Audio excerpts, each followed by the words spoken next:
ને કાગડો તારક ચિહ્ન। એક હતી કાબર અને એક હતો કાગડો। બંને વચ્ચે દોસ્તી થઈ। કાબર બિચારી ભલી અને ભોળી હતી, પણ કાગડો હતો આળસુ અને ઢોંગી। કાબરે કાગડાને કહ્યું, કાગડા ભાઈ, ચાલોને આપણે ખેતર ખેડીએ। દાણા સારા થાય તો આખું વરસ ચણવા જવું ન પડે અને નિરાંતે ખાઈએ। કાગડો કહે, બહુ સારું, ચાલો। પછી કાબર અને કાગડો પોતાની ચાંચોથી ખેતર ખેડવા લાગ્યા।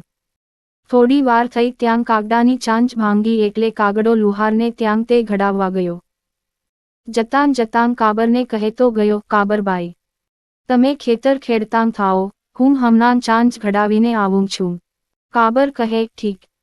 પછી કાબરે તો આખું ખેતર ખેડી નાખ્યું, પણ કાગડાભાઈનો પત્તો ન લાગે।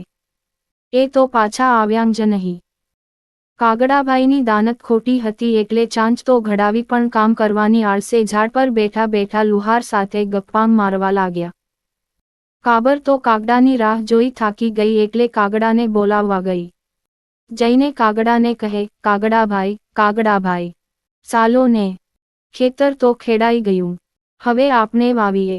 કાગડો કહે, ઠાગાઠૈયા કરું છું, ચાંચુડી ઘડાવું છું, જાવ કાબરભાઈ, આવું છું।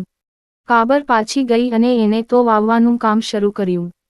કાબરે રૂપાળો બાજરો વાવ્યો।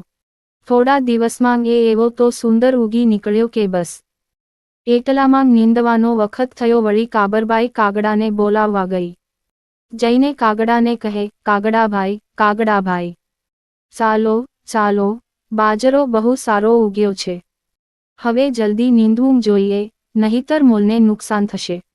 આળસુ કાગડાએ ઝાડ ઉપરથી કહ્યું, ઠાગાઠૈયા કરું છું, ચાંચુડી ઘડાવું છું, જાવ કાબરભાઈ, આવું છું। કાબર તો પાછી ગઈ અને એકલીએ ખેતર આખું નીંદી નાખ્યું। વખત જતાં કાપણીનો સમય આવ્યો એટલે કાબર વળી કાગડાભાઈને બોલાવવા ગઈ। જઈને કાગડાને કહે, કાગડાભાઈ, હવે તો ચાલો, કાપણીનો વખત થયો છે, મોડું કાપશું તો નુકસાન થશે। લુચ્ચા કાગડાએ કહ્યું, ઠાગાઠૈયા કરું છું, ચાંચુડી ઘડાવું છું, જાવ કાબરભાઈ, આવું છું। કાબરબાઈ તો નિરાશ થઈ પાછી ગઈ અને ખીજાઈને એકલીએ આખા ખેતરની કાપણી કરી નાખી। પછી તો કાબરે બાજરીના ડુંડામાંથી બાજરો કાઢ્યો અને એક કોર બાજરાનો એક ઢગલો કર્યો અને બીજી કોર એક મોટો ઢૂંસાનનો ઢગલો કર્યો અને એ ઢૂંસાનના ઢગ પર થોડોક બાજરાનો પાતળો થર પાથરી દીધો, જેથી ઢૂંસાનનો ઢગલો બાજરાના ઢગલા જેવો જ દેખાય। પછી તે કાગડાને બોલાવવા ગઈ।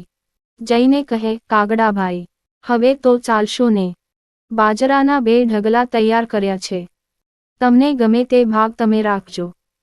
વગર મહેનતે બાજરાનો ભાગ મળશે એ જાણી કાગડાભાઈ તો ફૂલાઈ ગયા। તેણે કાબરને કહ્યું, ચાલો બહેન, તૈયાર જ છું, હવે મારી ચાંચ ઘડાઈને બરાબર થઈ ગઈ છે। કાબર મનમાં બોલી, તમારી ખોટી દાનતના ફળ હવે બરાબર ચાખશો કાગડાભાઈ। પછી કાગડો અને કાબર ખેતરે આવ્યા। કાબર કહે, ભાઈ, તમને ગમે તે ઢગલો તમારો।